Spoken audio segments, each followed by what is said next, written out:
আমার যদি মানিজ্য না থাকে তো তোমার তো আরও বেশি নাই, কারণ তোমার যেই স্টোরিগুলো আছে, তোমার পিছনে যে হিস্টোরিগুলো আছে, এগুলো যদি আমি তুলে ধরি তাহলে তোমার এই যে উপরে যে এত সুন্দর মেকআপ করা ফেসের ভিতরে যে একটা শয়তানি ফেস, এটা বের হয়ে গেলে মানুষ কিন্তু চিনে ফেলবে।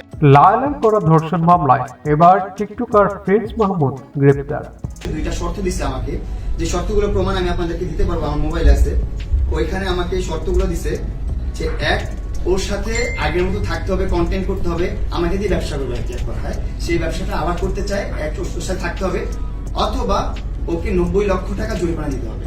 রাজধানীর ক্যান্টনমেন্ট থানায় লায়লা আক্তার ফারহাদের দায়ের করা ধর্ষণের মামলায় রাতে তাকে গ্রেপ্তার করা হয়। কোনো বিয়ের প্রলোভন দেখেনি যে আমি তোমাকে বিয়ে করবো, আমি তোমাকে ভালোবাসবো, আমার সাথে প্রেম করবো, তো আমাকে এগুলো পাঠ হয়, এইসব তো কোনো কিছু ছিল না। ক্যান্টনমেন্ট থানার ভারপ্রাপ্ত কর্মকর্তা ওসি শাহিদুর রহমান সংবাদ মাধ্যমকে জানান, বিয়ের প্রলোভনে ধর্ষণের কথা জানিয়ে রোববার 9 জুন প্রিন্স মাহমুদের বিরুদ্ধে রাজধানীর মামলা করেন লায়লা।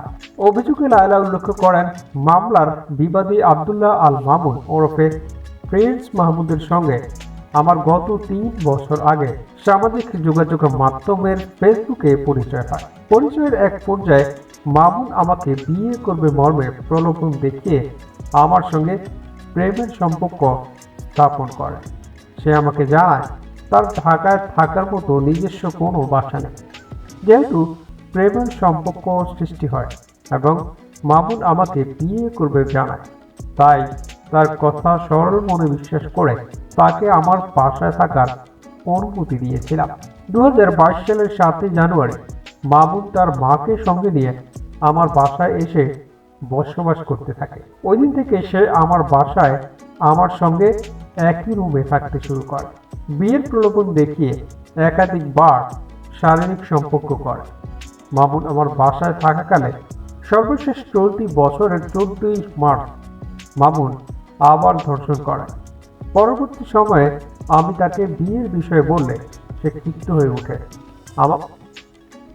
আমাকে বিভিন্ন অশ্লীল ভাষায় গালিগালাজ করতে থাকে। তাই বাধ্য হয়ে আমি মামলাটি দায়ের করেছি।